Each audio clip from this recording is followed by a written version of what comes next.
Bismillahirrahmanirrahim. Assalamualaikum warahmatullahi wabarakatuh. Assalamualaikum warahmatullahi Alhamdulillah, wassalatu wassalamu ala rasulillah wa ala alihi wa sahbihi wa man walah, amma ba'd. Para pemirsa channel HSI Abdullah Rai, hafidhakumullah.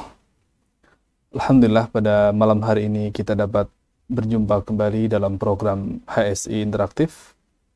Dan pada kesempatan kali ini bertepatan dengan episode yang ke-51. Semoga Allah senantiasa melimpahkan rahmat dan hidayahnya kepada kita semua. Baik, sudah hadir bersama kita di studio guru kita, pembina HSI Abdullah Rai, Al-Ustadz Dr. Abdullah Rai hafizahullah ta'ala.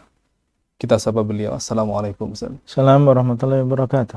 Apa kabar nih Ustaz? Alhamdulillah, kifalakum. Alhamdulillah. Iyakumullah. Wa yuhayyikum, jazakum khair. Baik, mengawali perjumpaan kita pada malam hari ini, terlebih dahulu kita minta kepada Ustadz untuk menyampaikan beberapa nasihat singkat atau motivasi untuk kita semua, para pemirsa di rumah. Baik, kepada Ustadz kami persilahkan. Bismillahirrahmanirrahim. Alhamdulillah Rabbil alamin. Wabihi nasta'inu ala umuri dunya waddin. Wa sallallahu ala nabiyyina Muhammadin wa ala alihi wa ashabihi wa tabi'in wa tabi'ina lahum bi ihsanin ila yaumiddin wa sallama tasliman kathiran, amma ba'd. Alhamdulillah, kita bersyukur kepada Allah SWT dan banyak memuji Allah yang telah memberikan kepada kita kenikmatan yang tidak terhingga dan karunia yang tidak terhitung. Tentunya yang paling besar adalah nikmat Islam, dibuka hati kita untuk memeluk agama Islam, dan juga nikmat mengikuti sunnah Rasulullah SAW. Semoga Allah SWT menjadikan kita istiqamah di atas Islam ini, mengamalkan apa yang terkandung di dalam firman Allah, ya ayyuhalladzina amanu taqullaha haqqa tuqatih wa la tamutunna illa wa antum muslimun. Wahai orang-orang yang beriman, bertakwalah kalian kepada Allah dengan sebenar-benar takwa, dan janganlah kalian meninggal dunia kecuali dalam keadaan sebagai seorang muslim. Para pemirsa yang dimuliakan oleh Allah, baru saja kita meninggalkan tahun 1441 Hijriah dan memasuki tahun yang baru. Tentunya di dalam perbedaan siang dan malam, pergantian hari, pergantian minggu, bulan, dan juga tahun, ini ada tanda-tanda bagi orang-orang yang berpikir. Banyak pelajaran yang bisa kita ambil dari pergantian siang dan malam. Di antaranya yang pertama adalah ini menunjukkan tentang qudratullah, menunjukkan tentang kekuasaan Allah menjadikan siang menjadi malam dan menjadikan malam diganti dengan siang. Dan semuanya tentunya ada hikmah di balik itu semuanya, maslahat bagi manusia. Di antara maslahatnya adalah manusia bisa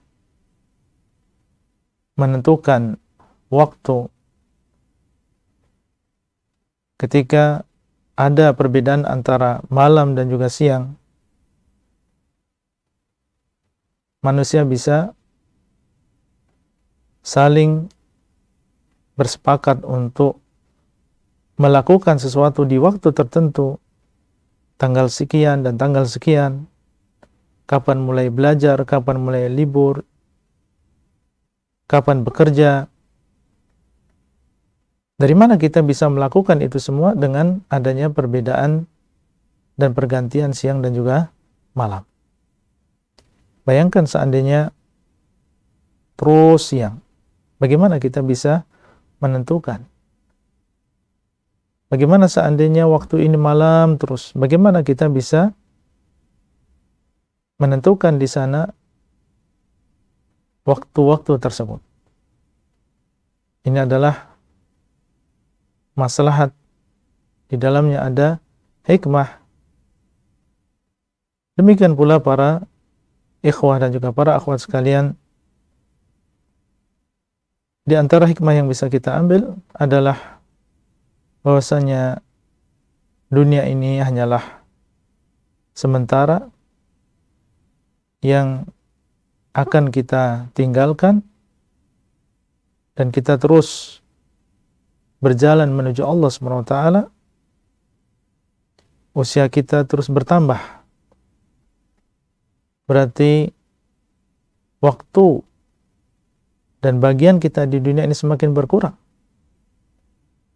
Kalau kemarin jatahnya masih 50 tahun, maka dengan bergantinya tahun berarti dia sudah berkurang. Maka ini mengingatkan kita semua bahwa ajal ini semakin dekat, dan setelah kematian di sana ada hisab, dan persiapan adalah sekarang kita ini di dunia. Sudahkah dengan bergantinya tahun ini kita memiliki bekal yang cukup menuju Allah SWT? Kalau masing-masing dari kita merasa belum, dan inilah kenyataannya, masing-masing dari kita mengetahui tentang dirinya sendiri, bagaimana dia melakukan ketaatan kepada Allah.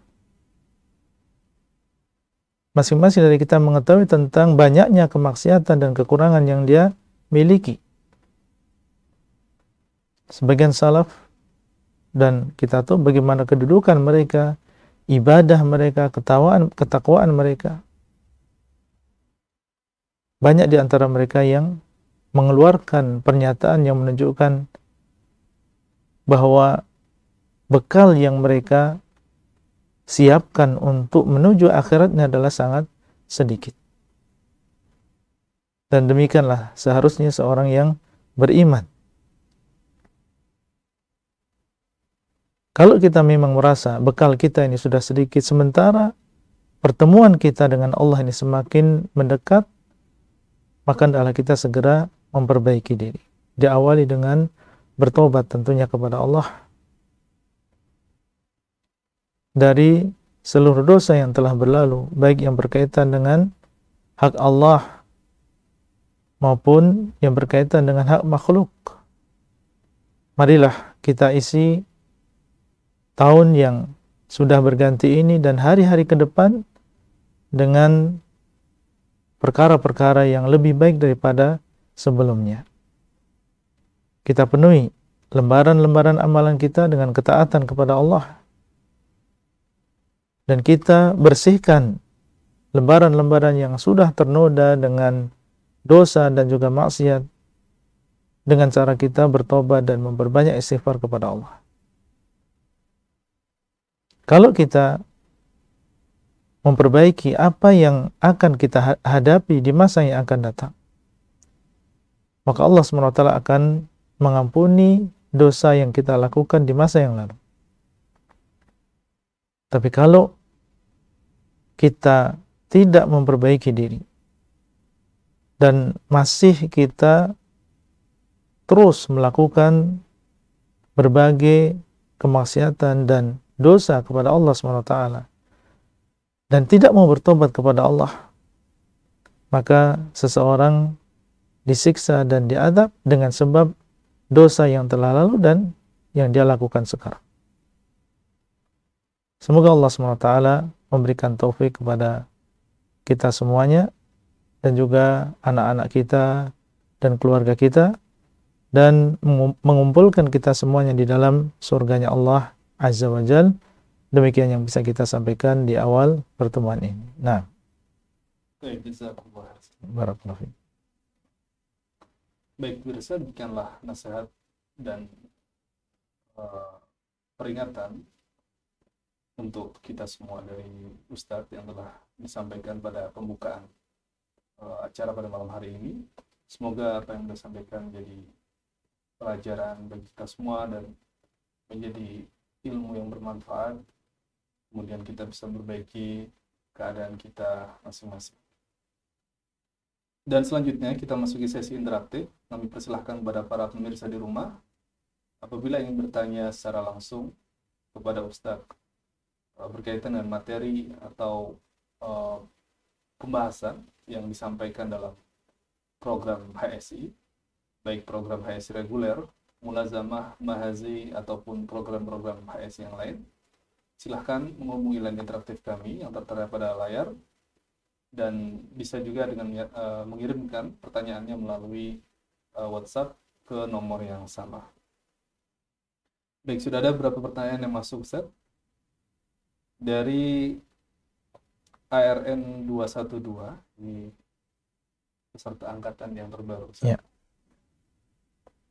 Mau bertanya, apa hukum mengkhususkan minum susu pada awal tahun Hijriyah dengan meyakini agar datang kebaikan pada hidup kita dan berharap tahun yang baru datang ini menjadi tahun yang bersih, putih bagaikan susu. Dan juga apa hukum membaca doa khusus pada awal tahun Hijriyah yang saat ini banyak berkembang atau disebarkan di masyarakat, yang bunyi doanya adalah Allahumma adkhilhu alaina bil amni wal iman wassalamati wal islam wa jiwarin minasy syaitan wa ridwanin minar rahman. Baik. Sebaik-baik petunjuk adalah petunjuk Rasulullah sallallahu alaihi wasallam. Khairul hadi hadi Muhammadin sallallahu alaihi wasallam. Dan Nabi sallallahu alaihi wasallam berapa kali beliau menemui tahun yang baru? Pertanyaannya, apakah setiap menemui tahun yang baru, masuk bulan Muharram, Nabi SAW menyunahkan untuk kita meminum susu di awal tahun, dengan harapan supaya tahun yang baru tersebut adalah tahun yang membawa kebaikan, tahun yang penuh dengan kesuksesan. Ini tidak pernah dilakukan oleh Nabi SAW dan tidak pernah dilakukan oleh para sahabat radhiyallahu taala anhum. Sehingga yang demikian tentunya dihindari, tidak boleh kita lakukan. Apa yang kita lakukan, tidak ada di sana amalan khusus di awal tahun yang baru. Bulan Muharram ini adalah bulan yang termasuk Ashhurul Hurum, bulan-bulan yang haram. Satu di antara 4 bulan yang dinamakan dengan Ashhurul Hurum, yaitu bulan Dzulqa'dah, Dzulhijjah, Muharram dengan Rajab, yang tentunya dinamakan dengan bulan haram atau masuk dalam bulan haram, tentunya memiliki kelebihan dibandingkan dengan 8 bulan yang lain. Para ulama menjelaskan bahwasanya beramal soleh di bulan-bulan tersebut berbeda nilainya dengan beramal soleh di bulan-bulan yang lain. Itu saja. Adapun mengkhususkan dengan amalan-amalan tertentu, merayakan atau sampai ada yang merayakan sampai 1 bulan di bulan ini, di bulan Muharram, atau dinamakan oleh sebagian dengan bulan Syura, maka ini tidak disunnahkan dan dicontohkan oleh Nabi SAW dan juga para sahabatnya. Kita mengetahui tentang keutamaan bulan Muharram, tetapi Tidak boleh kita melakukan yang tidak ada dasarnya. Adapun doa yang disebutkan tadi, wallahu taala alam, yang saya tahu bahwasanya di sana ada zikir yang dibaca di awal bulan, dan ini bukan khusus di awal tahun, tapi setiap awal bulan. Itu mengatakan Allahumma ahillahu alaina bil amni wal iman wassalamati wal islam anta rabbi wa rabbukallah. Ya Allah, ahillahu alaina bil amni wal iman. Ya Allah, jadikanlah ini hilal keamanan dan juga keimanan. Ya, ketika melihat hilal, dan ini setiap bulan, bukan hanya setiap tahun. Wassalamati wal islam, dan juga dengan keselamatan dan juga keislaman. Kemudian beliau mengatakan Rabbi wa rabbukallah, Rabbku dan juga Rabbmu, maksudnya adalah wahai hilal, adalah Allah. Ini yang saya tahu. Adapun khusus membaca doa tertentu di awal tahun, wallahu taala a'lam tentang kesahihan hadis ini. Nah, baik, pertanyaan selanjutnya dari Ibu Rukiati, usia 52 tahun di Sampit, Kalimantan Tengah. Nah, Bismillah, Assalamualaikum Ustaz. Assalamualaikum warahmatullahi Tentang wabarakatuh. materi yang telah disampaikan, mengapa kita wajib bertauhid? Yaitu tidak akan masuk surga kecuali orang-orang yang bertauhid. Ya. Pasti masuk surga orang yang bertauhid, meskipun dia akan diazab terlebih dahulu jika memiliki dosa, ya, diazab di dalam neraka. Allah mempunyai sifat maha pengampun, maha pengasih, dan maha penyayang, dan juga Allah maha berkehendak. Yang ingin ditanyakan adalah, adakah amalan-amalan yang harus diamalkan agar kita tidak menjalani azab neraka meskipun kita hidup di zaman yang jauh dari masa kenabian? Sekian Ustaz, barakallahu fiik. Intinya pada ucapan yang terakhir tadi, apakah di sana ada amalan-amalan supaya kita terhindar dari azab di dalam neraka, khususnya kita di zaman yang penuh dengan godaan baik syubhat maupun syahwat. Maka di antara sebab selamatnya seseorang dari azab neraka, yang pertama adalah tauhid. Tauhid. Di antara keutamanya adalah seseorang terhindar dari nerakanya Allah SWT. Dalam sebuah hadis Nabi SAW mengatakan, Man mata wa huwa yad'u min dunillahi niddan dakhala an-nar. Man mata la yusyriku billahi syai'a dakhala al-jannah, wa man mata asyraka bihi syai'a dakhala an-nar. Atau kama qala sallallahu alaihi wasallam. Barang siapa yang meninggal dunia dalam keadaan dia tidak menyekutukan Allah dengan sesuatu apapun, maka dia masuk ke dalam surga. Dan barang siapa yang meninggal dunia dalam keadaan dia menyekutukan Allah, maka dia akan masuk ke dalam neraka. Menunjukkan bahwasanya tauhid ini adalah sebab masuknya seseorang ke dalam surga, dan syirik ini menyebabkan seseorang masuk ke dalam nerakanya Allah SWT. Ya, lafaz hadisnya kalau tidak salah, man laki Allah yusyriku bihi syai'a dakhala an-nar, wa man laqiyahu la yusyriku bihi syai'a dakhala al-jannah. Maknanya seperti yang tadi kita sebutkan. Dan dengan tauhid ini, kalau tauhidnya adalah sempurna, maka ini menjadi sebab dia terhindar dari neraka dan sama sekali tidak akan merasakan azab di dalam neraka. Ini disebutkan di dalam hadis ketika Nabi SAW mengabarkan bahwasanya, atau dikabarkan kepada beliau ada di antara umat beliau 70.000 orang yang mereka masuk ke dalam surga tanpa hisab dan juga tanpa azab. Maka disebutkan bahwa siapa mereka ini? Humul ladzina la yastarqun wa la yaktawun wa la yatatayyarun wa 'ala rabbihim yatawakkalun.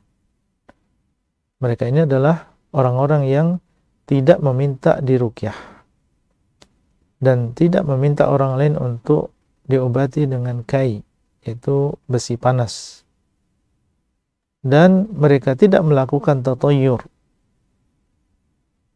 Dan hanya kepada Allah mereka bertawakal.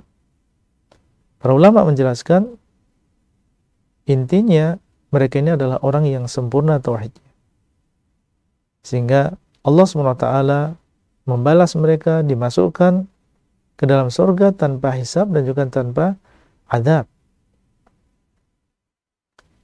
Apabila seseorang bertauhid dan di waktu yang sama dia melakukan kemaksiatan seperti dosa-dosa besar misalnya, maka tauhid yang ada pada dirinya akan menjadi sebab dia tidak kekal di dalam neraka. Seandainya dia diazab, maka itu adalah sementara. Karena dia ada tauhid di dalam dirinya, maka kelak akan dikeluarkan oleh Allah Azza wa Jal dari neraka dan masuk ke dalam surganya Allah SWT. Oleh karena itu di dalam hadis disebutkan bahwasanya Allah SWT menyuruh orang-orang yang beriman yang mereka selamat dari neraka, menyuruh mereka untuk mengeluarkan saudara-saudara mereka yang dahulu sholat bersama mereka, berhaji bersama mereka, berpuasa bersama mereka, yang mereka melakukan dosa-dosa besar sehingga tidak tersisa di dalam dirinya kecuali sedikit dari keimanan. Allah menyuruh orang-orang beriman tadi untuk mengeluarkan saudara-saudara mereka se-Islam yang mereka disiksa di dalam neraka. Sampai ada di antara mereka yang dikeluarkan itu hanya memiliki iman yang sangat kecil, yaitu sebesar darrah, sebesar semut yang kecil. Sebab mereka bisa keluar dari neraka tersebut adalah karena adanya tauhid yang ada di dalam diri mereka. Kalau sampai di dalam diri manusia tidak ada tauhid sama sekali, kufur, melakukan kesyirikan dan tidak ada tauhid sama sekali, maka inilah yang menjadikan kekalnya seseorang di dalam neraka. Nah, ini sebab yang paling utama adalah tauhid ini. Kemudian juga di antara sebabnya yang menjadikan kita terhindar dari nerakanya Allah SWT tentunya adalah memperbanyak taubat dan juga memperbanyak istighfar.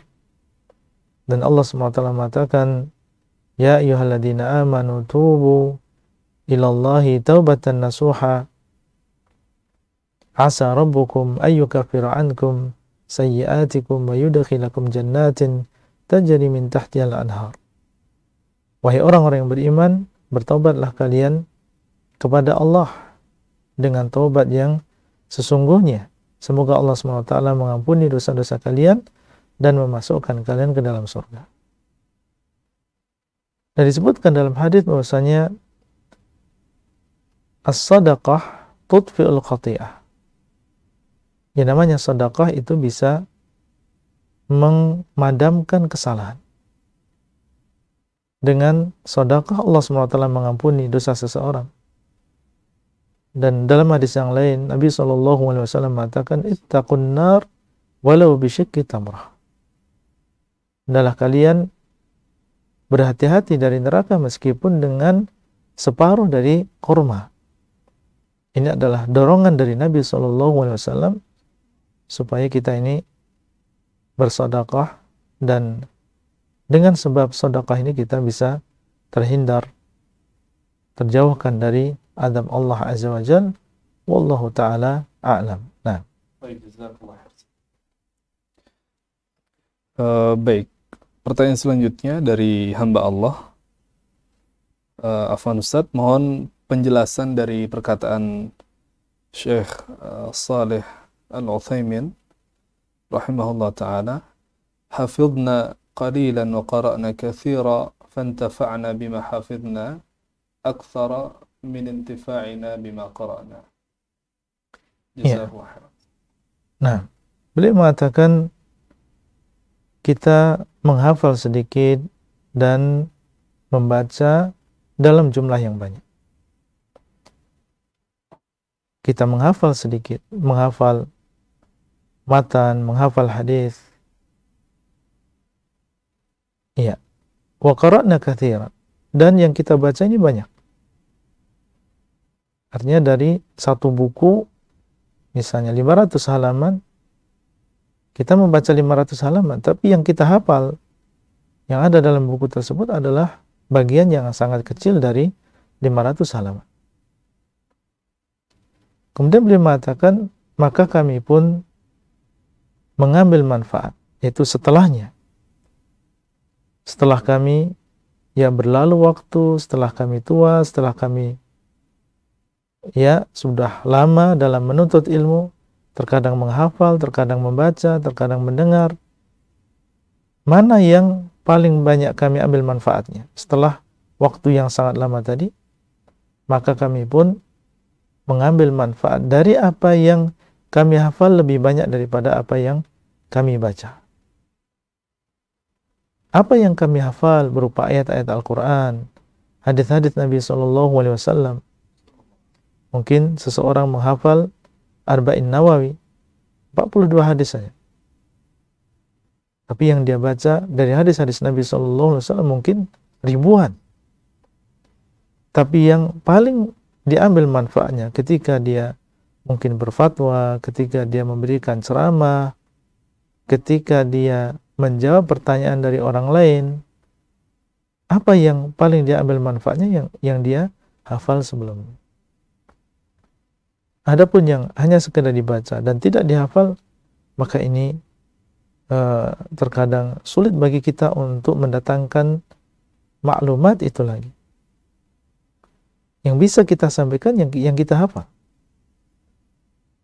Nah, ini dorongan bagi kita semuanya dari Syekh rahimahullah, mumpung kita masih muda, mumpung kita masih memiliki kekuatan, memiliki kecerdasan, ingatan yang kuat, waktu yang cukup banyak sebelum kita diberikan beban pekerjaan dan tugas yang banyak, maka ini adalah waktu yang emas, kesempatan yang baik bagi kita untuk memperbanyak hafalan. Tentunya yang paling hendaknya kita berikan perhatian yang besar untuk dihafal adalah Al-Quranul Karim. Al-Quranul Karim, menghafalnya dan juga memurojaahnya. Kemudian yang kedua adalah hadis-hadis Nabi SAW. Kemudian selanjutnya adalah matan-matan dari kitab, dari berbagai cabang ilmu, dan matan-matan ini dibuat oleh para ulama, diringkas setelah mereka menguasai sebuah cabang ilmu. Mereka memahami bahwasanya inti dari ilmu ini adalah poin 1, 2, 3 dan seterusnya. Mereka ringkas dalam beberapa halaman. Barang siapa yang menghafal matan ini, maka diharapkan dia akan mudah untuk memahami cabang ilmu tersebut. Nah, jadi ini adalah dorongan bagi kita semua untuk menghafal. Wallahu ta'ala a'lam. Nah. Baik, jazakumullah khairan. Pertanyaan berikutnya. Bismillah. Assalamualaikum warahmatullahi wabarakatuh. Waalaikumsalam warahmatullahi wabarakatuh. Semoga Ustaz selalu dalam penjagaan Allah. Amin. Afwan Ustaz, Anda pernah dengar bahwa ada bantahan dari Lajnah Daimah lil Buhuthil Ilmiyati wal Ifta Kerajaan Arab Saudi kepada Syekh Ali Hasan Al-Halabi rahimahullah dikarenakan akidah beliau Murji'ah. Apakah hal tersebut benar Ustadz? Dan apabila benar, di mana letak akidah Murji'ah yang beliau dibantah oleh Lajnah? Dan bagaimana tentang dai yang mencela roja Ustadz? Apakah dai tersebut boleh diambil ilmunya? Jazakallah khairan wa barakallahu fiik. Kalau ada pertanyaan yang lain yang lebih bagus, cari pertanyaan yang lain. Baik, Ustaz. Dari hamba Allah ARN 201. Assalamualaikum Ustaz, barakallahu fikum. Anda tinggal di daerah yang rata-rata masjid atau musola, di sana ada kuburan di halaman masjidnya. Bagaimana hukum kita sholat di masjid atau musola tersebut? Jazakallah khairan. Sebagaimana kita tahu bahwasanya Rasulullah SAW melarang kita untuk menjadikan kuburan sebagai masjid. Dalam banyak hadis yang sahih, ada di antaranya yang diucapkan oleh beliau SAW 5 hari sebelum beliau meninggal dunia, dan ada di antaranya yang beliau ucapkan menjelang beliau meninggal dunia.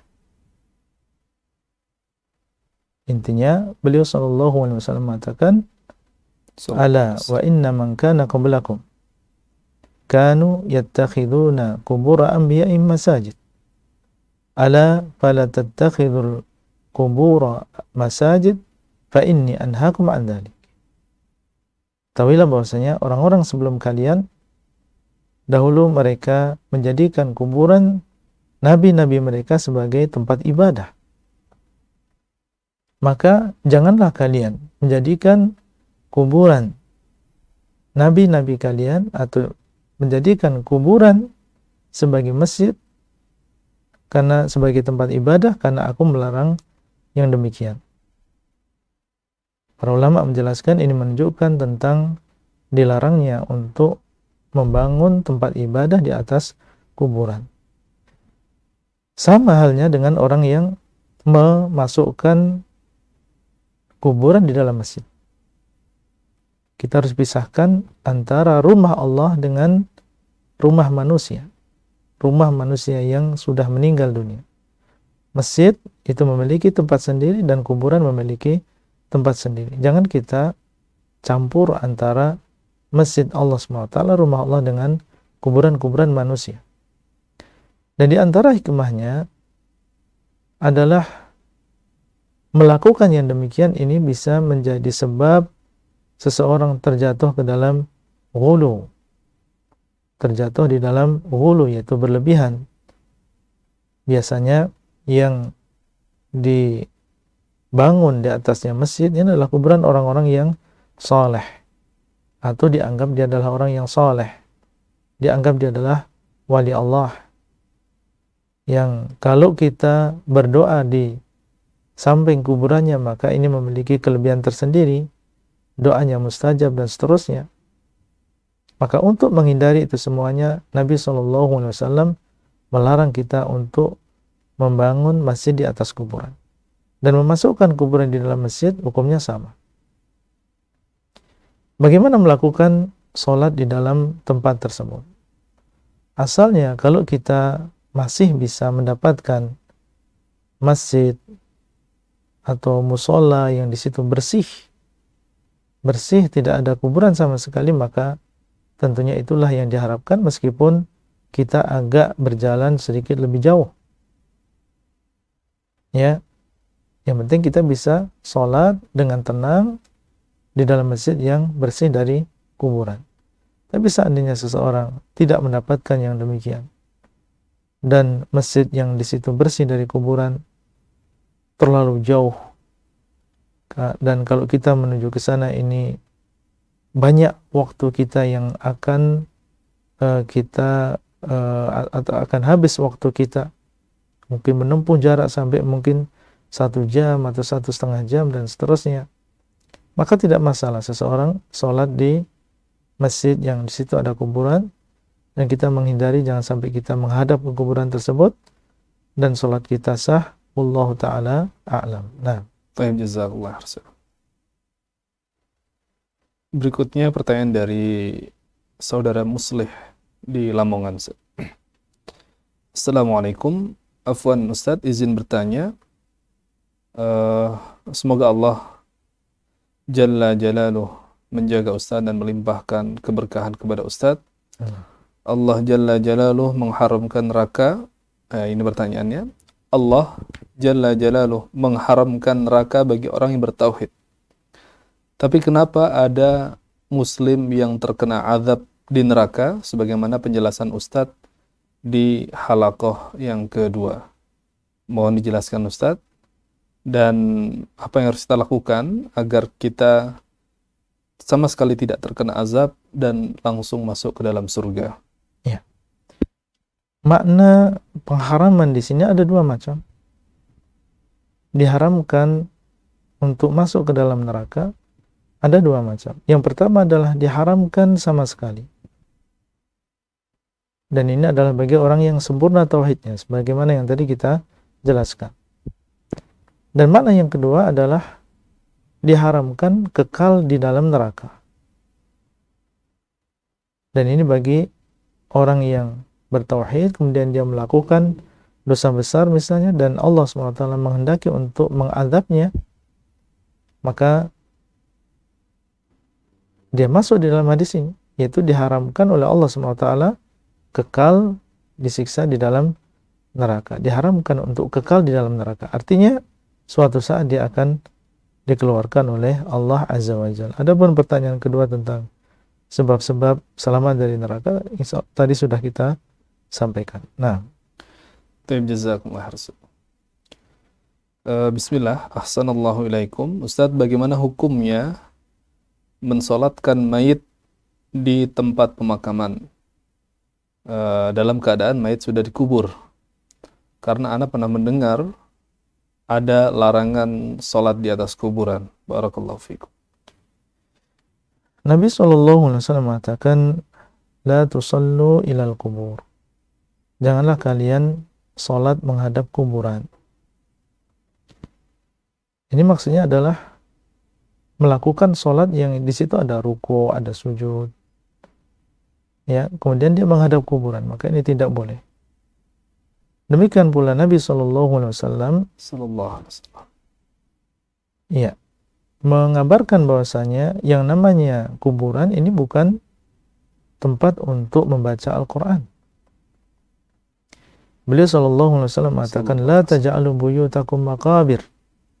Janganlah kalian menjadikan rumah-rumah kalian itu seperti kuburan. Maksudnya adalah tidak digunakan untuk beribadah, tidak digunakan untuk membaca Al-Quran, tidak digunakan untuk sholat nafilah. Ini rumah yang seperti kuburan. Menunjukkan bahwasanya kuburan itu tidak digunakan untuk melakukan ibadah-ibadah tersebut. Sholat, kemudian membaca Al-Quran. Jadi yang dimaksud dengan sholat di sini adalah sholat yang memiliki ruku, memiliki sujud. Adapun menyolatkan jenazah di kuburan, maka ini tidak masalah. Nabi SAW disebutkan dalam hadis, beliau pernah kehilangan seseorang yang dia menyapu di masjid beliau SAW. Kemudian beliau bertanya, di mana si fulan atau si fulana? Maka dijawab bahwasanya dia telah meninggal beberapa waktu yang lalu. Kemudian beliau mengatakan, kenapa kalian tidak mengabarkan kepadaku? Tunjukkan kuburannya. Ya, beliau minta supaya ditunjukkan kuburan orang yang menyapu masjid beliau SAW tadi, dan beliau kemudian menyolatkan orang tadi di kuburannya. Tidak masalah yang demikian. Jadi ada solat yang memiliki ruku dan sujud seperti yang biasa kita lakukan. Adapun solat jenazah, maka tidak ada di sana ruku dan sujud. Yang ada adalah berdiri, kemudian kita membaca Al-Fatihah, kemudian membaca salawat untuk Nabi SAW, kemudian setelah itu kita mendoakan. Tidak ada di sana rukuk, tidak ada di sana sujud. Wallahu taala a'lam. Nah, Jazakumullah khairan. Pertanyaan dari saudara Hartono di Bogor, Ustaz. nah. Assalamualaikum warahmatullahi wabarakatuh. Assalamualaikum warahmatullahi wabarakatuh. Ustaz, apakah kita harus selalu sholat taubat setiap malam sebelum melaksanakan sholat tahajud? Jazakallah khairan, barakallahu fiik. Yang dimaksud dengan sholat taubat, sebagaimana dalam hadis, apabila seseorang melakukan sebuah dosa, kemudian dia menyesal, kemudian dia berwudu, setelah itu dia melakukan sholat 2 rakaat dalam keadaan yang khusyuk, maka ini menjadi sebab diampuni dosanya. Wallahu ta'ala alam, inilah dinamakan dengan sholat taubat. Ketika ada sebabnya, itu seseorang melakukan dosa. Adapun seseorang merutinkan setiap malam dia melakukan sholat taubat, ya, sebelum melakukan tahajud dia melakukan sholat taubat, maka ini tidak dicontohkan oleh Rasulullah SAW. Seandainya ini sesuatu yang baik, tentunya sudah dinukil dari beliau SAW atau dilakukan oleh para sahabat radhiyallahu taala anhum. Kalau memang tidak ada nukilan, maka kita kembali ke asalnya, kita melakukan sholat tahajud. Kalau ingin memohon ampun di dalam sholat tahajud kita, ketika kita sujud, ya, kemudian sebelum kita salam, maka inilah tempatnya. Adapun seseorang sebelum melakukan sholat tahajud dia merutinkan untuk sholat taubat, maka ini tidak ada dalilnya. Wallahu ta'ala a'lam. Nah, jazakallah khairan. Pertanyaan berikutnya dari saudari Adisa di Bengkulu. nah. Assalamualaikum warahmatullahi wabarakatuh. Bismillah. Semoga Ustadz, keluarga, tim, dan seluruh kaum muslimin diberikan kesehatan, keberkahan, dan kemudahan dalam menuntut ilmu. Amin. Ustadz izin bertanya,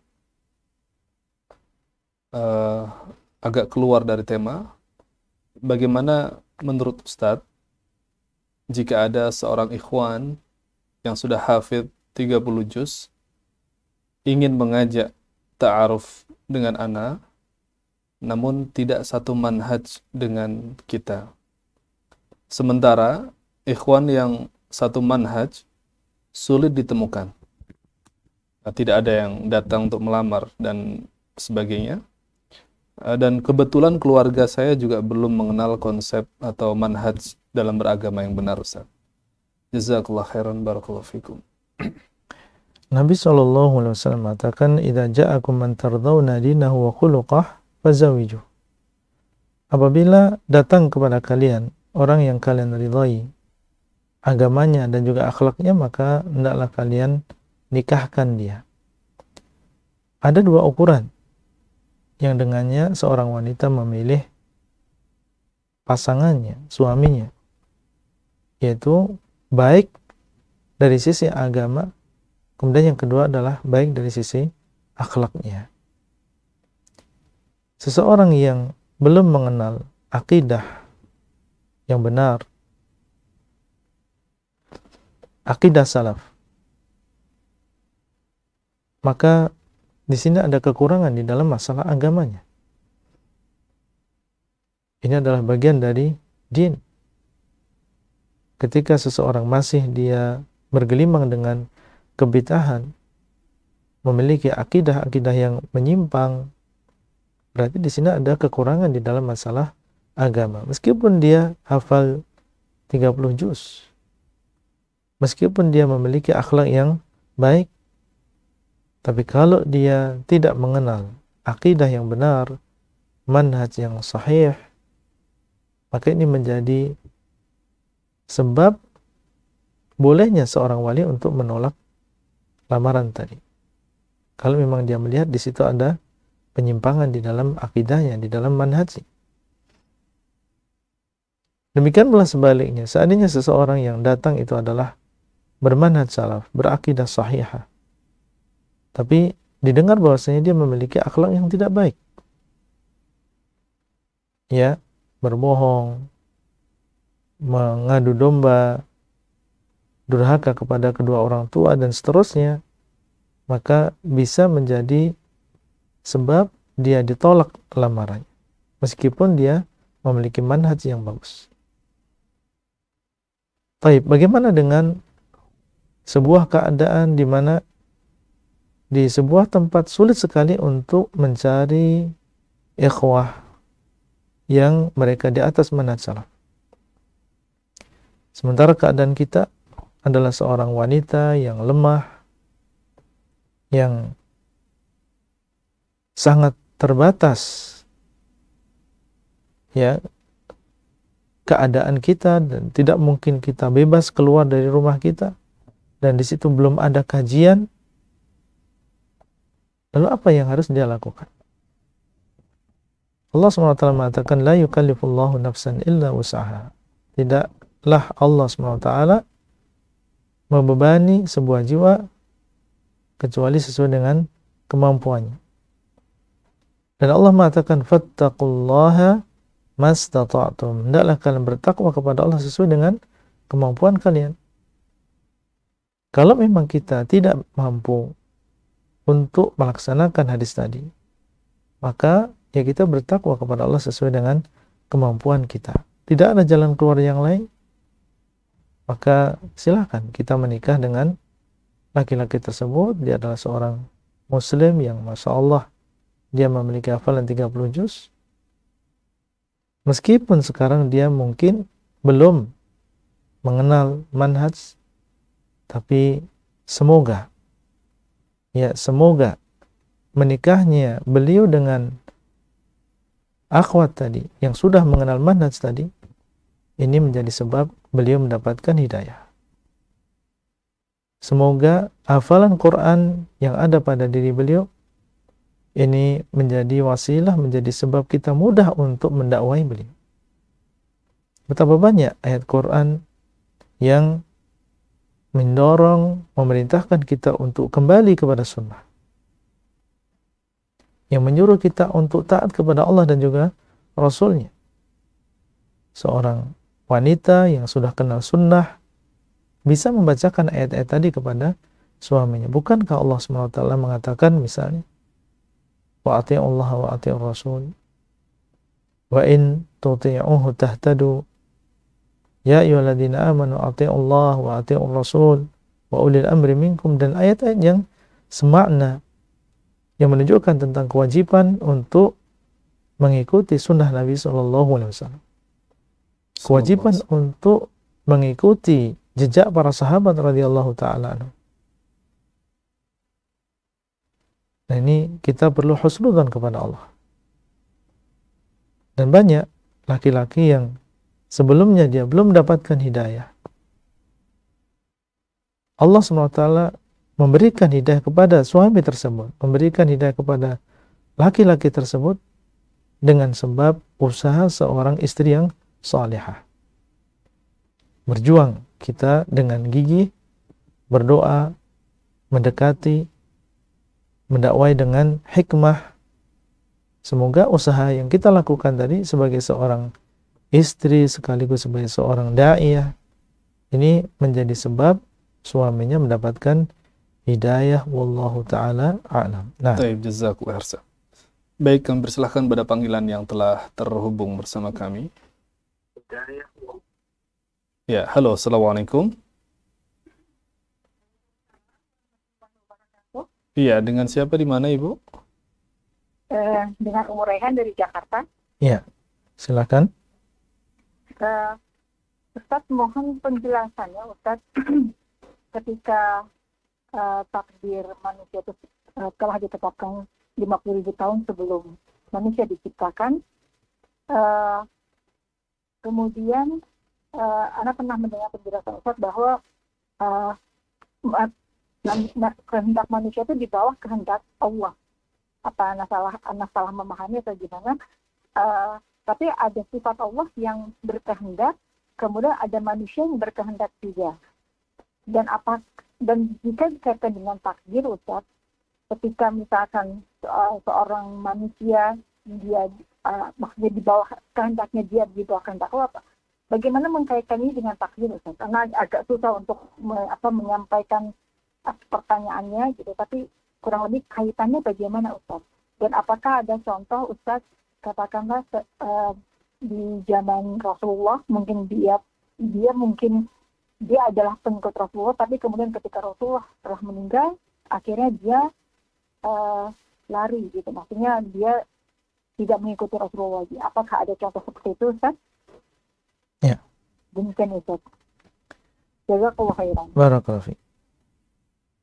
Nabi SAW mengabarkan dalam hadis yang sahih tadi bahwasanya Allah telah menulis takdir para makhluk 50.000 tahun sebelum Allah SWT menciptakan langit dan juga bumi. Kehendak manusia ini termasuk yang diciptakan oleh Allah. Mereka tidaklah menghendaki kecuali kehendak mereka itu diciptakan oleh Allah. Allah yang menciptakan mereka dan Allah SWT juga menciptakan kehendak mereka. Sehingga dikatakan bahwasanya kehendak manusia itu di bawah kehendak Allah. Wa ma tasyauna illa ayyasha'allahu rabbul alamin. Dan tidaklah kalian berkehendak kecuali apabila Allah SWT menghendaki. Kehendak manusia itu ada di bawah kehendak Allah. Allah yang menciptakan kehendak mereka, Allah yang menciptakan jasad mereka, dan Allah yang menciptakan kehendak mereka. Nah, kemudian pertanyaan yang kedua tadi,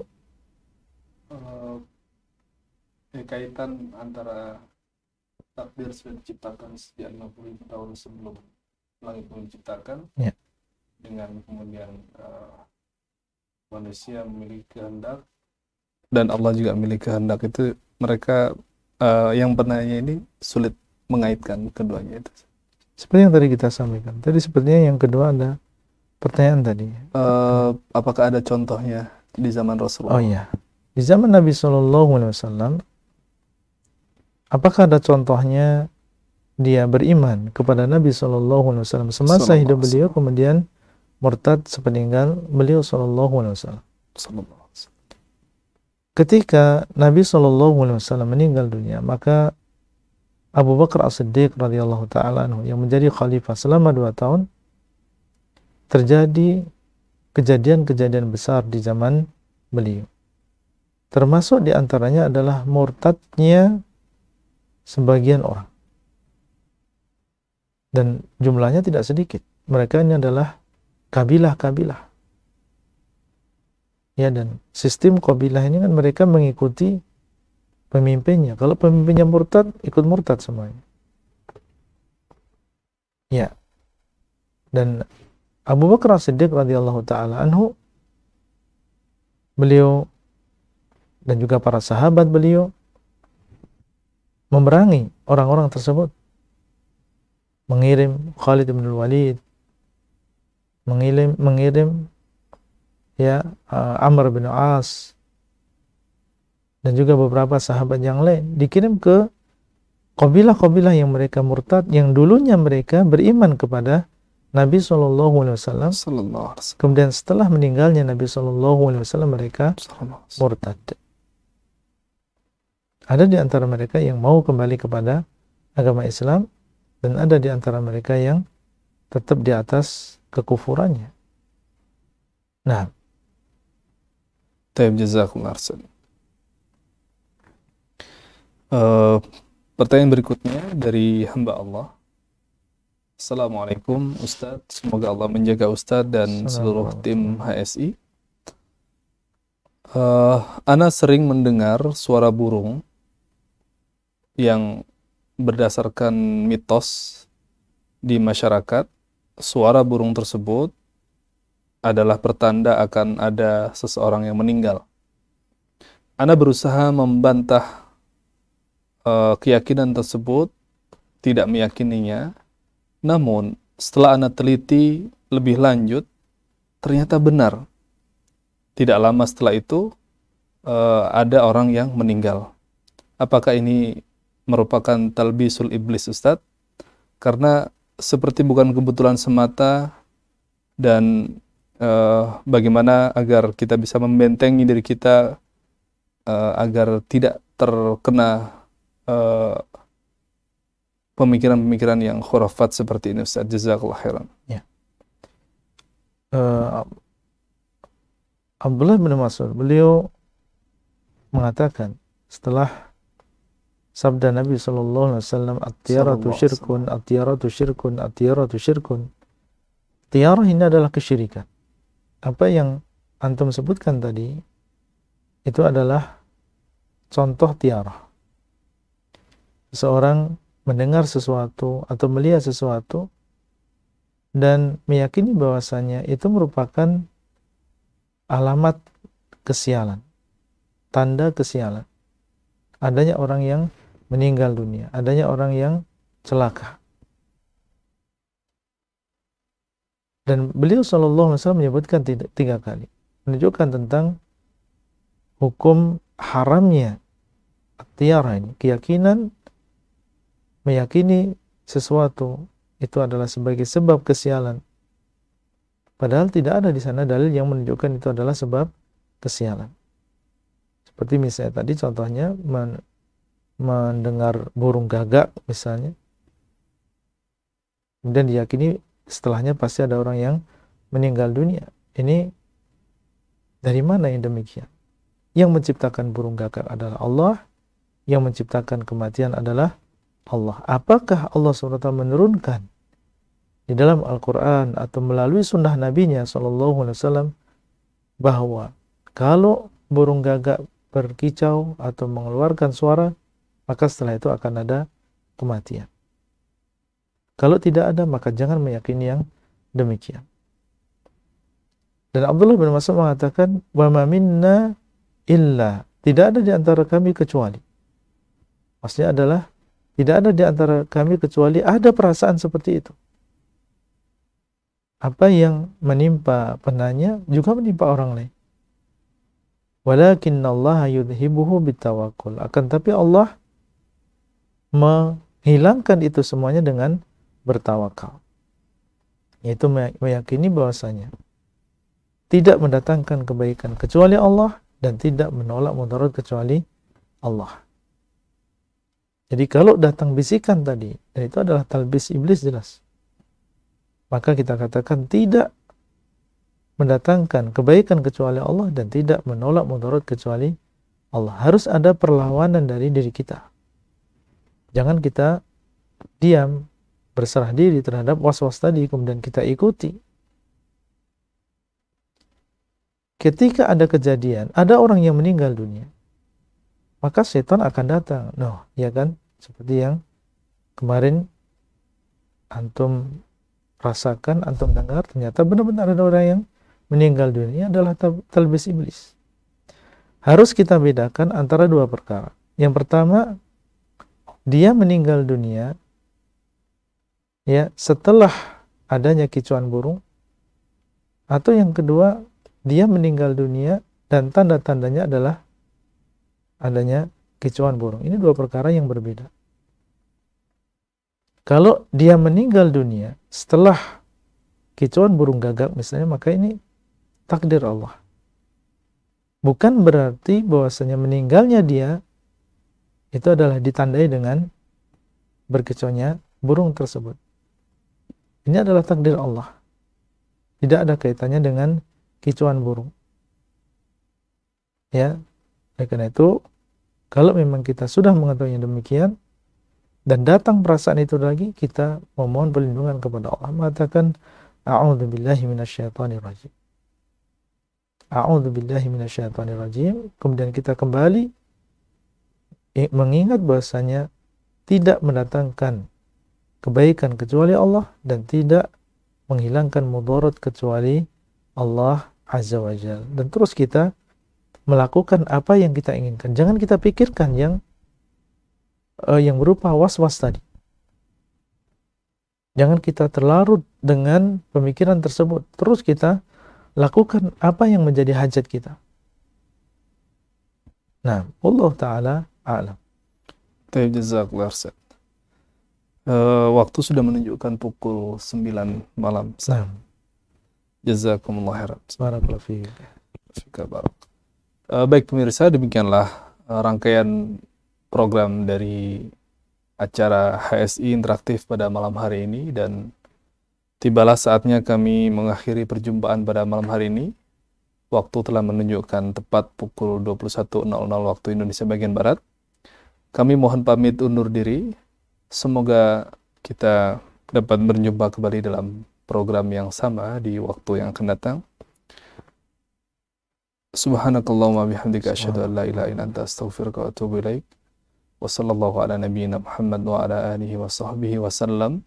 Wassalamualaikum warahmatullahi wabarakatuh. Waalaikumsalam warahmatullahi wabarakatuh.